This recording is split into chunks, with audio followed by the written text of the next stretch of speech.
In a world that's always moving, don't stand still. Why wear clear lenses when you can choose dynamic ones that adapt to your life? Discover Transition Lenses, clear lenses indoors that darken outdoors. Available in a wide range of colours.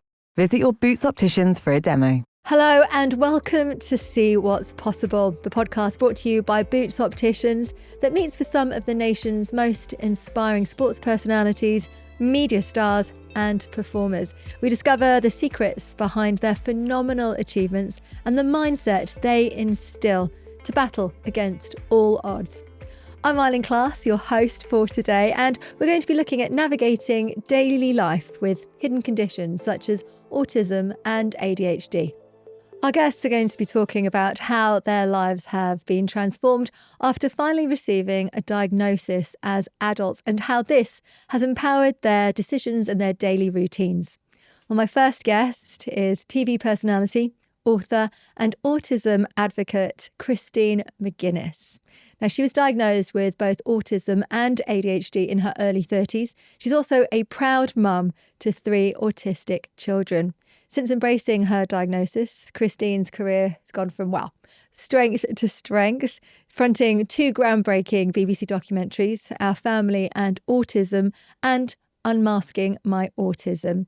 She's also published 3 #1 best-selling books and is ambassador for the National Autistic Society. Our second guest, activist and influencer Ellie Middleton. Now, Ellie received her autism and ADHD diagnosis aged 24. She's commented that the diagnostic culture we currently live in can only be a positive development in reminding people how so many suffered battling these hidden conditions over the decades. She's written 2 books for those living with autism, Unmasked and How to Be You.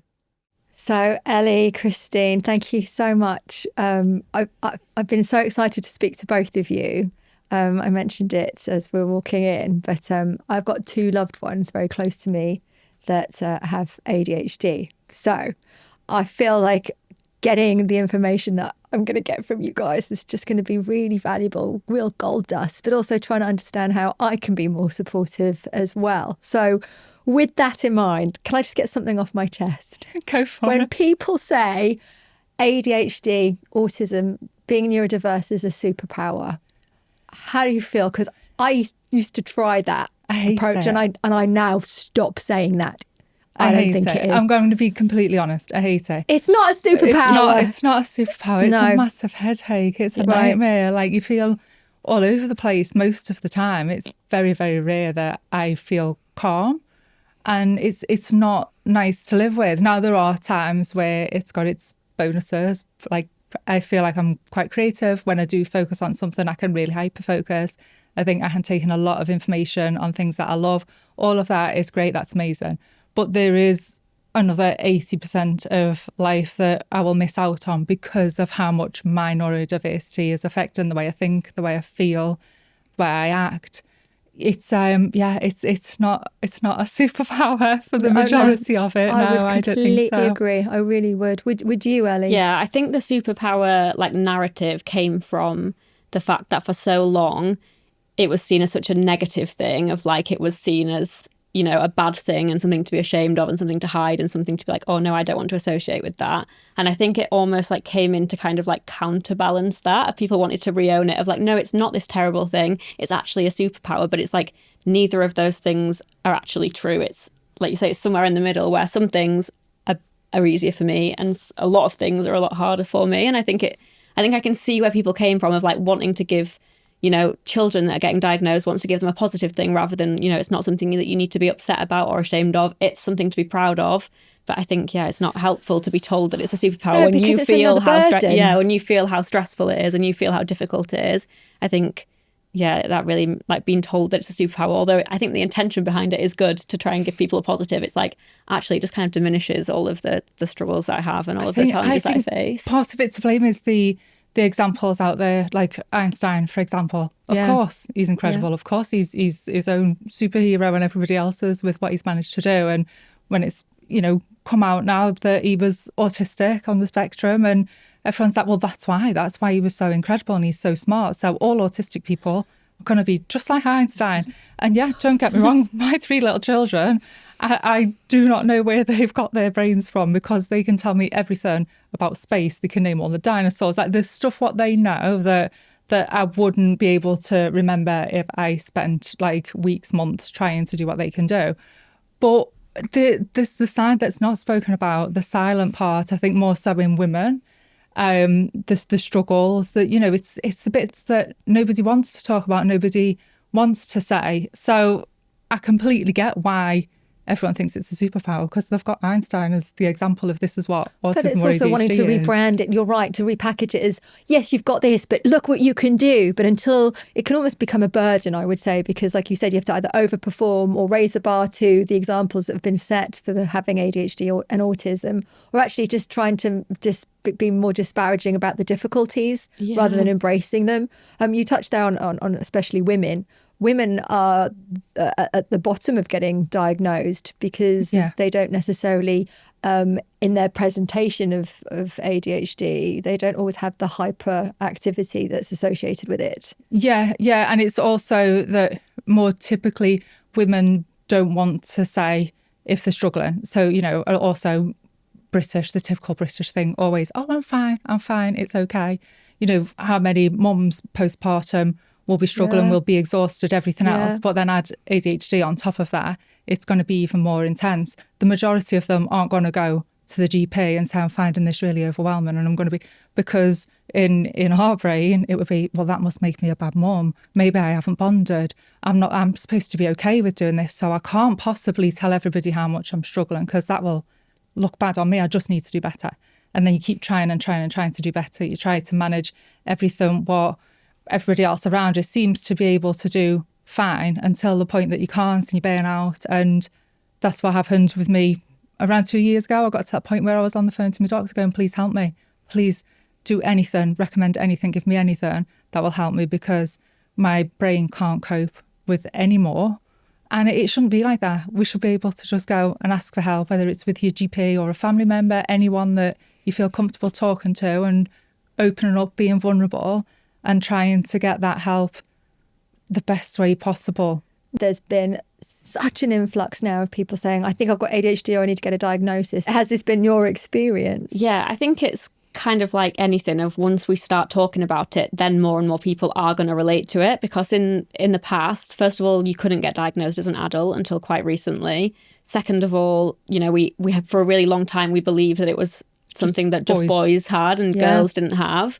And also there was that negative stigma of like, it's something that you don't talk about. It's something that you're not proud of. It's something that you keep to yourself. So these conversations just weren't happening. I think it's obviously something that's hereditary as well. So it's like one person in the family gets diagnosed and then other people on that family tree are thinking, oh, well, maybe I could look into that as well. And I think it's always been there. It's not that suddenly more and more people have it. It's just that more and more people know what it is. You know, it's the prevalence rate, I don't think, is changing. I think it's the understanding rate that's changing, which I think is hard for people to get their head around. But it's like left-handedness. There's these charts that you can see of like, once it became socially acceptable to be left-handed, then the chart went through the roof. And it's like, it's not that anything had made more people be left-handed. It's just that it was okay to be left-handed. Yeah, you're so right. Okay. I agree. You're so right. Okay, I've got one more grievance that I feel like you guys could help me with. I can't bear it when people say, well, isn't everyone just a little bit ADHD?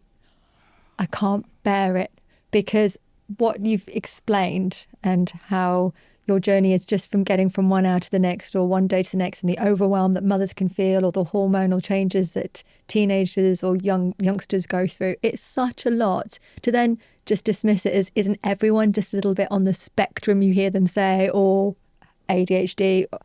What do you make of that? I felt it. You must have heard that. Yeah, too many times. And I felt it really, really hard with my children. When people say it's me or whatever, oh, I'm a bit particular, I only like certain fabrics and all of that, you know, it's everyone has a choice. And I get it. But like for me, it's on more of an extreme level, to the point where I have to have things so particular, whether it's my clothes, my food, the room that I'm sitting in, that I'm living in. It's so particular. It takes over my whole life, my whole head. But with my children, it was when they were struggling with their food sensitivities.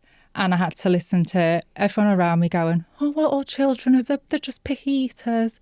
Well, if you stop giving them that plain pasta that they're asking for every single day, then they will eventually go and eat a lasagna. No, they won't. They never did. And my son got really, really poorly to the point where we were in hospital and we were having conversations about feeding him through a tube because he was sensitive to certain foods, taste, smell, texture. It could be the room that he was sitting in. He would refuse to eat. And now I was exactly the same as a teenager. And that sadly led to an eating disorder. It wasn't because I wanted to be slim. My son was 4 at the time. He didn't want to be slim. It was because we could not get over how much we are feeling sensitive to food at that time. And it's something that continues. It's something that we're still working on. Luckily, we didn't have to go down that route with him, but it was there where I realised that people really don't see the extreme side of looking perfectly healthy and everything works like physically in his body. He was capable of eating food. He could digest food. It wasn't like there was anything stopping him other than his autism. But still everyone will go, well, we're all a bit like that. I only like certain foods. Honestly, I think it's not a choice. No. Why would you choose that exactly. for yourself or your child? Of course. Christine, you've been incredible since you've always been incredible, but you have been particularly incredible since getting your diagnosis because you got it quite late in life. 30s, early 30s. And that must have been, well, like an epiphany, or was it frustrating that you'd suffered and struggled so much previously? I am happy that I've got my diagnosis more now, like 5 years later, than at the time. At the time, you'll probably find 30, 40 clips of me on social media on different shows where I have said, oh, well, I understand myself now because I've got this diagnosis, so I understand myself now. But I didn't understand myself at all. I knew why I was the way I was, but I didn't truly go deep inside and figure out, are my thoughts and feelings my own, or are they what I'm hearing and I'm a massive empath and I'm taking, am I really sticking to things that I want to do? Now that I'm aware that I just say yes to things because I don't want to upset anybody, now I know that I do that, does that make me stop it now? Because my authentic self is still that people pleaser. I still want to turn up. I still agree to do far too much stuff or wear things that I don't want to if it's for a job, instead of just saying, this texture's too much, I don't like it. So I love that I understand it, but 5 years later, I'm still very much trying to understand me as an individual person. And that's been the best thing for me, figuring out what works for me and knowing how much it affects my nervous system. Yeah, I'm learning a lot at the minute about how I can treat myself and help myself. I don't want to just go down the medication route. I'm not for it. I'm not against it. I have the medication, but I want to try and figure out what calms my nervous system, because I feel like for me and most neurodiverse people, it's helping that and healing that is the best medication that you can do for yourself. Like putting together your own toolkit that you can just dip into when you need it. Yeah, whether it's making sure that you have time out. It sounds like simple little things, but for someone who's neurodiverse, trying to prioritise yourself is not something that you want to do. I don't enjoy putting myself first. I don't enjoy saying, okay, this week, instead of doing something for that friend who's been asking to see me for ages, I actually just really need to go and have some lymphatic drainage, or just go and sit in a sauna for 15 minutes because I know that heat and getting those toxins out of my body is going to be really, really helpful for me. It's going to help me relax my body, mind and soul. That's going to be more beneficial. But I can't bring myself to put myself first like that because I feel selfish because I'm a people pleaser. So again, it's getting to that point where you're going, I've got to help me, and to help me, I've got to understand me. And getting that diagnosis doesn't give you that. You've then got to do the work. Got to label a name to it. You've got an explanation for why you are the way you are. Yeah. But truly then being yourself, that takes years of digging. Well, I guess because you've got to figure out what is the ADHD presenting and which are my actual personality traits. Yeah, or copying or trying to fit in, because mimicking is something that, well, I've always done it. Or I've always done it. I've always tried to just fit in and be like everybody else. Yeah. And I have to now remind myself and check with myself. I think checking in with yourself and being honest with yourself, going, do I really want to do that? Or do I really want to wear those clothes? Or is it because the people that I'm around at the minute are all kind of dressing like that and wearing the hair like that, so I'll just do that to fit in. Yeah. But it's still very much my authentic self that I want to copy and be like everybody else, because that's natural to me. So with all this going on, how do you, on top of all of this, then be a mum? Because you're making decisions or trying to for yourself, and then you've got 3 little ones that are also relying on you. When does the overwhelm just get too big? I mean, quite a lot, and too often more than what I'm okay with. Yeah. I think I'm very, very fortunate that although it's challenging at times with 3 children who are all autistic, it's also an absolute blessing, because I genuinely mean this. I have learned so much about myself from my children that I never, ever would have learned off any teacher, any doctor, any parent. The way they are growing up in a world that is more open-minded, more acceptable, more understanding. They're in a school where they've got support, all of these things that like our generation didn't have because it wasn't heard of. They're growing up a lot more supported and open to talking about how they feel and how they think, and standing the ground. They will say to me, "Mummy, I really, really like this person at school, but I just don't want to go to that birthday party. Right. Can we get them a gift and say thank you, but I don't want to go?" And I go, "Okay, so why don't you want to go? What is it?" And they'll explain it very clearly, the reasons why. And I just think, good for them, because I'm still here, sat in my 30s going, right, I don't really fancy that event, but I'm going to have to go because I can't let everyone down. Why am I not just saying, do you know what, I'll send them a gift? Because you're stuck in your own cycle. I think that's incredible. I mean, that's testament to what an amazing mum you are. From 3 children. It's amazing. Honestly, it's just incredible, because also everyone presents in a different way. Have you been able to figure out how you present and what's different in how your children present their neurodiversity? I am very much the quiet one that doesn't say anything, doesn't want to come across as being a problem. I always felt like a problem my whole life, at school, through my 20s. And when I look back, I really didn't do anything. I was the quietest girl. I kept myself to myself. I struggled with socialising. I wasn't like bigger, wanting to go and do every sport or get involved. I was shy and just wanted to be alone most of the time, but felt like a problem just for being there and just being like that. And there are still times now where I have to remind myself to say it's okay to ask for help. If I need directions, or I need a bit more information, or if I need less information, I need to get used to saying to my management or whoever, can you just give me a bit more notice next time because I found that too much, or can you let me know if a car's picking me up because I've already arranged one. So it's communicating honestly, like what you're struggling with and how it can be helped. What advice would you want people that aren't neurodivergent to know about how to deal with the neurodivergent community?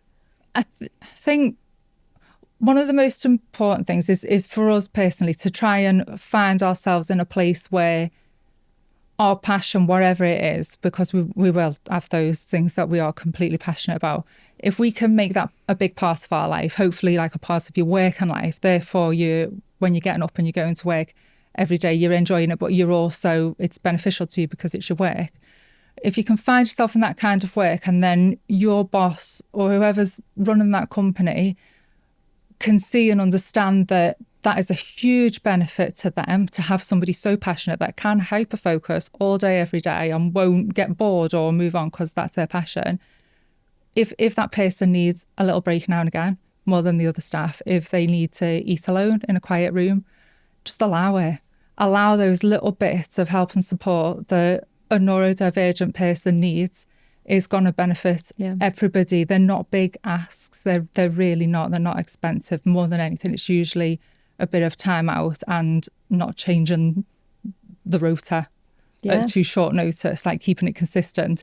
I think it's more beneficial to everyone then, because when you have got that person in the room on fire doing absolutely everything, I'm telling you, they're going to be better than everybody. Like, they'll have the whole business sorted if we love it and we're able to do it, supported with just our little things that we need, then it's better for everyone, surely. You're nodding your head there, Ellie. Is that something you would agree with? Yeah, I think like the thing that you're like, the changes that people need are actually the smallest things. Like when I try to explain to people what I need, I'm like, a lot of time it comes down to just like being kind and being communicative and like being open. Like it's not like loads of money, it's not anything difficult. I'm like, can you just, even in like personal relationships, it's like, can you just, I can't read between the lines, so if you want me to know something, can you just tell me? If you're upset with me, can you just tell me? Or if we plan to go for dinner next week, can we like arrange the date and time and location beforehand, so I'm not feeling like I'm annoying you by not, like, it's really tiny things of just like the way that you communicate with me. And I think it's like, just be open to that, because it's not a pain. It's not a pain at all. It's just doing things slightly differently. It's not any more effort or any more money. It's just tweaking things a little bit. Yeah, because the thing is, if things aren't explained to us clearly, and then we don't want to ask because we don't want to seem like a nuisance. So like, what time are we meeting and where are we going? What are we eating? Things like that is the information that I like to have that help me get there on time and get there feeling calm. And without that, then if it's not explained, I'm going to go off and create this whole scenario in my head and then probably won't want to go.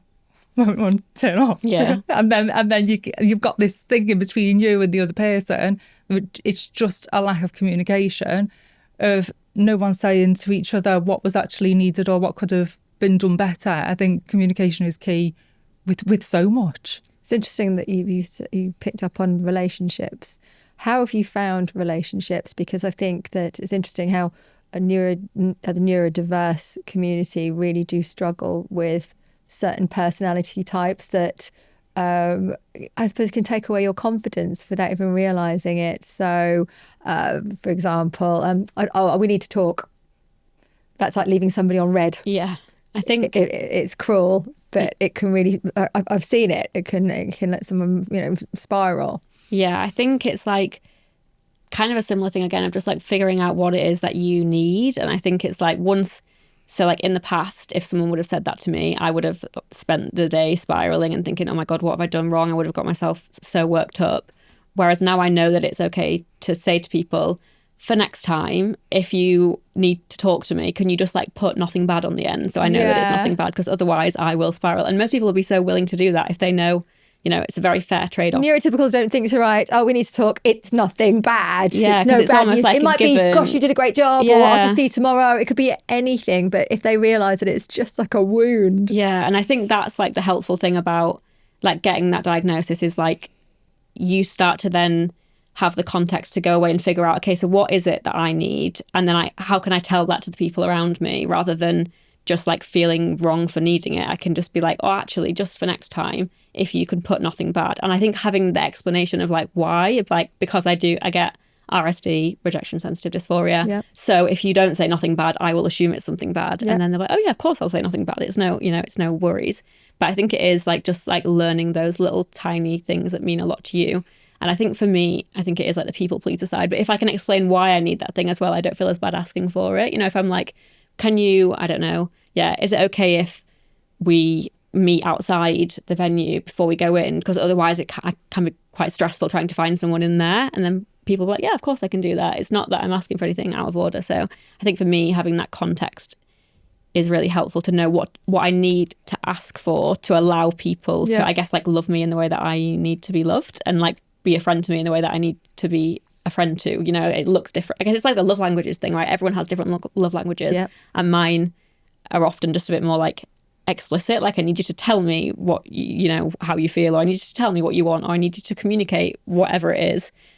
Just a little bit more than other people do, I guess. See, I often think we've got it right, because you know what? I'm inclined to agree. I don't want to be left on red. We need to talk. I would also like to have no idiosyncrasies. We're not mind readers, but just for you saying that, then if somebody messages like, can we talk later, then it builds up this anxiety. Now, when I get those messages, I don't reply. I can't bring myself to reply. No. It's no. Like, no. But if somebody says, can we catch up later about that meeting on Tuesday? Then I'll go, yeah, of course. because I know what it is. But why are you giving me a panic attack first thing in the morning? I don't know if they mean to. I think it's just, figurative. It's just why would you not? Because the neurotypical world it's just a detail that didn't even think that.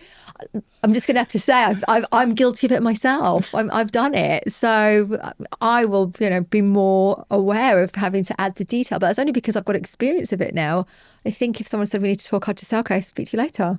And you wouldn't worry or panic. You wouldn't think, oh my God, what's happened? No, I might be a bit curious. I might think, well, I don't know. I wonder what that's about. Or I think I know what that's about. I probably wouldn't give it another second's thought. But I've seen people spiral. I instantly think I must be in trouble. Yeah. And I don't know what I've done in my lifetime where I think I'm permanently must have done something wrong. See, that's heartbreaking. That's heartbreaking. And I think there's loads of those disconnects.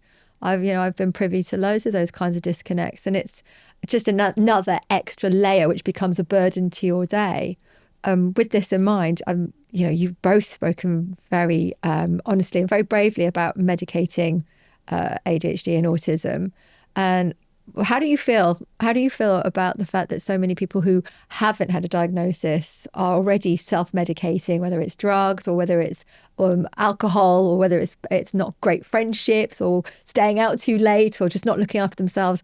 For some, the way they present is not knowing what their limitation is. And how do you feel for those that, for example, don't realise that alcohol might be something that's a crutch for them, whereby actually they might need therapy or medication or just a clear diagnosis? Yeah, I think that's kind of like such a big argument for why it's important for people to have access to diagnosis, because I think we do hear these things of like, oh, everyone's getting diagnosed now, everyone thinks they've got it, and it's like, actually, it's much better for everyone to know who has got it, and then they know how to get the right support, or they can at least, it's not a perfect system at all now, it's really difficult to get the right support, but they can at least get on that path rather than not having the answers and, not knowing how to support themselves and ending up down all of these kind of like tricky avenues. Because I think it's like humans love comfort and they hate discomfort. That's the way that we're wired, and that's the way that our brains go. So if we're constantly struggling, we're going to look for what's going to help us. If we don't have the right help, then maybe we're going to look in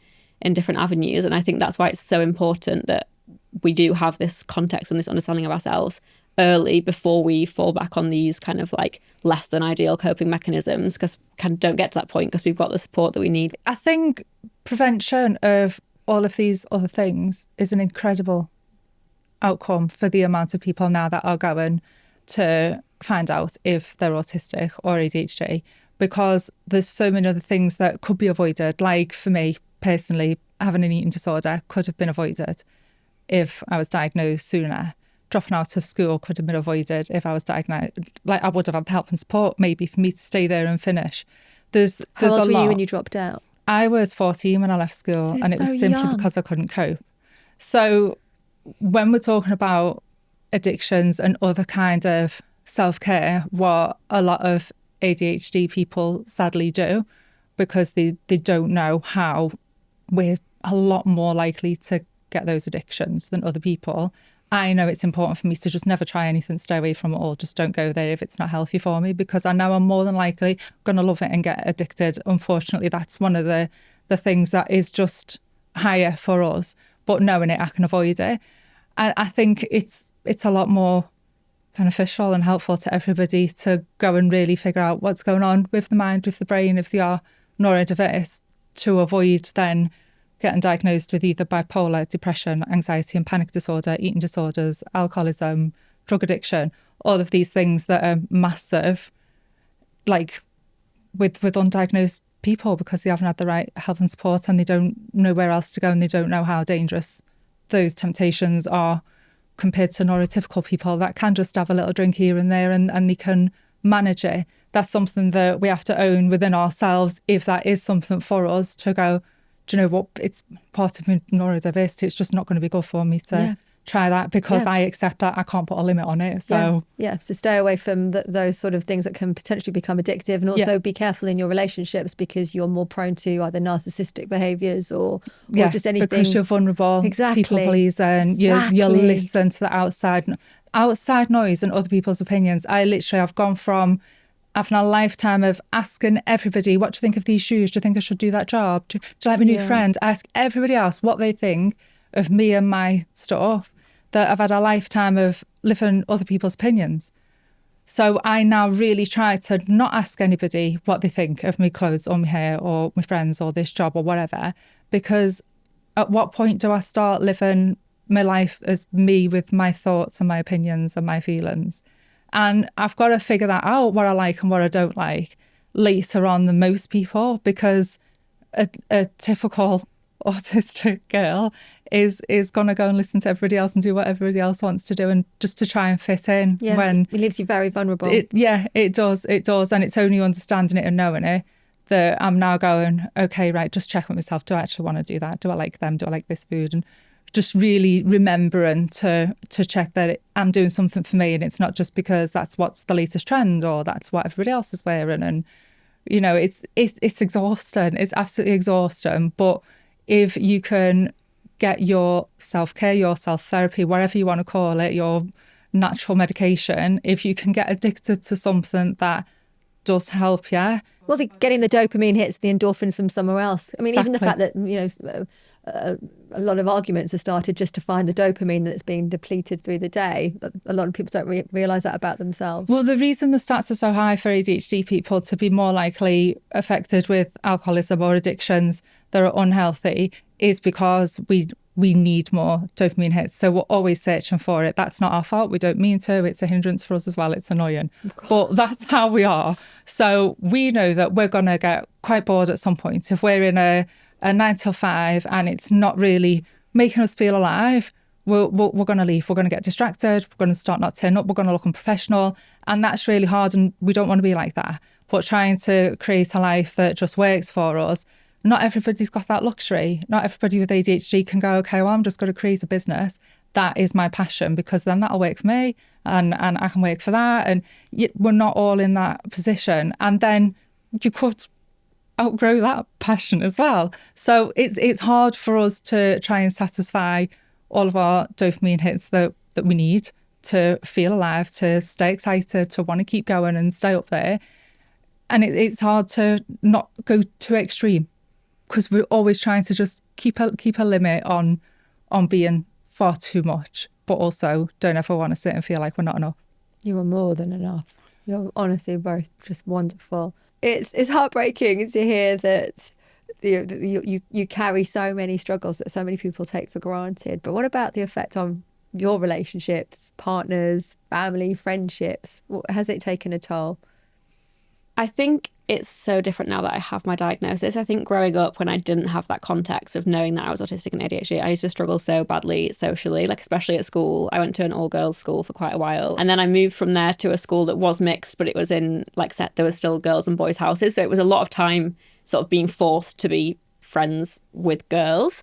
And I think all teenage girls, I think, have quite a rough time with friendships. But I think when you're autistic, there's so much more difficulty. Well, if you're not reading those social cues, or you're feeling that you're being left out, or they know that's your vulnerability, then it's brutal. And I think being a teen's brutal anyway. It is, however. But I think when you don't have that context as to why you're finding it hard to fit in, and nobody else has that context as to why you might be behaving slightly differently to what they might expect, or you might do things in a slightly different way. It's like there's almost like you're speaking two different languages. So there's no wonder that it doesn't work out. But also you have no other explanation than to blame yourself, because you think, well, I'm the one that people always fall out with. I'm the one that never fits into a friendship group. I'm the one that things always seem to go wrong with. So it must be a me problem. I must just be horrible to be around. But I think that really, I think that's one of the things that I struggle with most, of like, if I'd have known earlier, I would have had so much more compassion for myself, I think, because I had no reason to believe that I needed to be compassionate. I just thought, oh, well, I must be horrible to be around. And I think that was like a really rough point. But I think now, having that context, it's like I can communicate to people, okay, if I'm blunt with you, that's actually a good thing, because it means that I feel like I trust you enough to be able to be honest with you, because my natural state is to communicate in quite a blunt and direct and to the point way. And 90% of the time I'm covering that up because I'm people pleasing and I'm making sure it's packaged in a nice way so no one takes offence. But if I feel able to just say it how it is with you, that's actually a really good sign, because that means I trust you enough to be myself around you. So actually, if you think that I'm being blunt, I'm not being rude. I'm actually, showing that I love you by being myself around you. And I think once people... that love language, to the point, succinct. And I think it's like little things like that of, like with my mum, for example, I think she's got to a point now of knowing that sometimes I'm really overwhelmed and I just don't want to talk, and I just would rather sit in the car in silence or be on a walk in silence. And maybe if she hadn't had that context, that would have been hard for her, of like, oh, why doesn't my daughter want to open up to me? Why doesn't she want to talk to me? Have I done something wrong? It's like, what's wrong with our relationship? Whereas now I have the context of knowing, okay, that's why, because I'm overwhelmed right now and there's too much going on for me to be able to verbalize it. And she has the context of, it's nothing that I've done wrong. It's nothing that I need to fix. It's nothing that, there's nowhere between us. It's just Ellie's overwhelmed right now. So the best thing for her is a bit of silence and, just knowing that I'm there physically, but not having to talk about it. And I do think it's like, once you have that context, you can like figure out what a good relationship looks like for you. Because I do think there's a lot of that as well, of like thinking that you have to behave a certain way in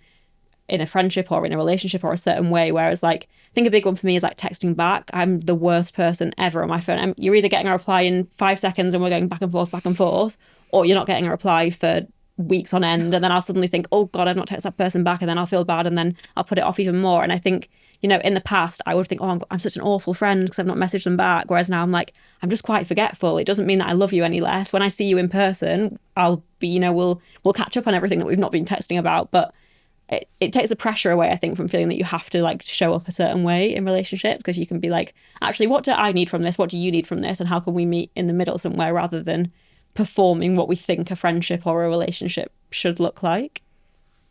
What is the main difference that you would say? Because is it a subtle difference or is it an overt difference between ADHD and autism and just ADHD, or the combination of the two? There just seems to be just so much sort of swirling around because of the complexities or the subtleties. Yeah. How can you know if you're one, the other, both? I mean, they've got their own names now, haven't they? I feel like it's living in a constant conflict of trying to please both. When you are both, I'm autistic and ADHD, and I used to separate them because there are different symptoms, there are different challenges that come with both, but the two of them together are one on their own, and that's something that I'm still learning to accept and navigate, because one of their needs is different to the other ones, and it is like living with a split personality sometimes. I know for my autism, I need calm, I need routine for me to be happy, for me to feel like I'm doing okay, and even be a tiny bit nice to myself and say, oh, I'm doing okay. For me to feel like that, I have to have everything very, very particular in an unrealistic way. For me, ADHD, then she comes in because she's bored and she doesn't want routine and she wants to go and do something spontaneous, and it's trying to keep some kind of balance is really, really hard. I love music, it switches my mind off, but I need to sit in peace and quiet because it switches my mind off. Like, I want to be social, but I don't want to be social, don't want to speak to anyone, but I really want to be there, don't leave me out. It's the constant conflict, battling with yourself. And I think it's different on each day. It's different on wherever I am, who I'm around. I think my autism and ADHD shows differently, definitely on my environment and who I'm with, and the conversations that are being had will affect how I act. And although that sometimes can leave me slipping into masking again because I'm trying to fit in, it's also very much me, my authentic self, to just do that without even thinking. That's my natural self, to be like a chameleon and blend into the conversations that are happening around me and who I'm with. And that will either trigger more of my ADHD if I'm with people that are really spontaneous and they want to just go on a last minute holiday or go and party all night, I become that. And then if I'm with people that are really quiet and calm, and like, this environment today will bring out more of me thinking brain, where I'm a bit more switched on. I enjoy the conversation, I know it's beneficial for me, and that satisfies my autism. But trying to get the right balance, I think, with anything, it's hard. Do you have a similar experience? Yeah, definitely the same. I think I've always said, especially before I knew, I think I almost went in like seasons where I'd have almost like an ADHD season where it was like, go, go, go. I want to do everything. I want to, be socializing all the time. I want to do a million hobbies. I want to do everything. And then it's almost like it'd catch up with the autism. How many unleft hobbies have you got? Oh, many, many, many, many. But then it's almost like it would almost like catch up with the autism, and my autism would be like, what the heck is going on? There's far too much going on here. Like, I need to sleep for 6 weeks. I need to not talk to anyone. I need to be in a dark room. And I think I'm still prone to sort of, it's like one takes the lead, like you say, depending on who you're with or where you are. But I think it's almost just like reminding, like now you have that context, you can remind the other that, okay, I know you're having fun. I know you're having a great time being spontaneous, but if you don't stick to your routines, you're not going to enjoy it anymore. So let's like pull myself back to the center a little bit. But I think the conversation about like autism and ADHD and combined is really like, there's more complexities to it now as well, because it's still such an early conversation. Until not very long ago, under 20 years ago, you could only get diagnosed with one or the other. We didn't believe that you could have both.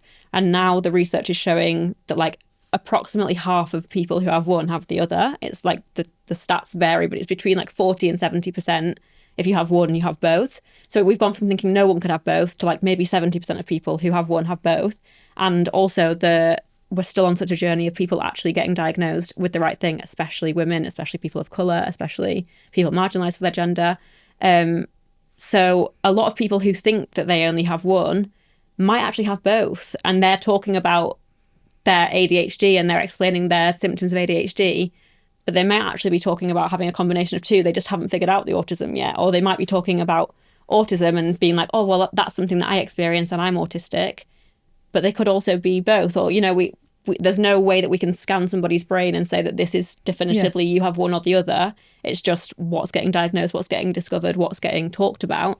So I think it is really difficult to separate exactly what's what. And also, I've never lived in a brain that didn't have both. I've only lived in a brain, I don't know what it feels like to have pure ADHD without the autism. And I don't know what it's like to have pure autism without the ADHD. So I think it's a complicated one. Yeah, I'm sure. I mean, I've seen it, and I've had messages really from people asking for help on social media, and they'll see a picture of me at an event or a concert or whatever, and they'll go, I'm autistic and I really want to go to a concert. How did you manage it? How did you cope? And no autistic person is the same. We know that. And no person is the same. But all I can say is there will be times where I can do things like that and I will enjoy it and I will love it and I will really embrace it. And there are times where I simply could not think of anything worse than walking in a room and having to listen to music and speak to people and dance all night. And it really just depends on me and how I'm feeling, how much stuff is already on my plate, in my diary, trying to not get too busy, overwhelmed, overstimulated. Yeah, again, just trying to keep the nervous system calm and trying to get the right balance to please both autism and ADHD. Girls, I know that being vulnerable and me putting you in this room without you knowing what was going to happen was a really brave move. So honestly, thank you so much. It's been such an honour speaking to both of you. I think you're both incredible. Oh, thank you. I really do. Thank you.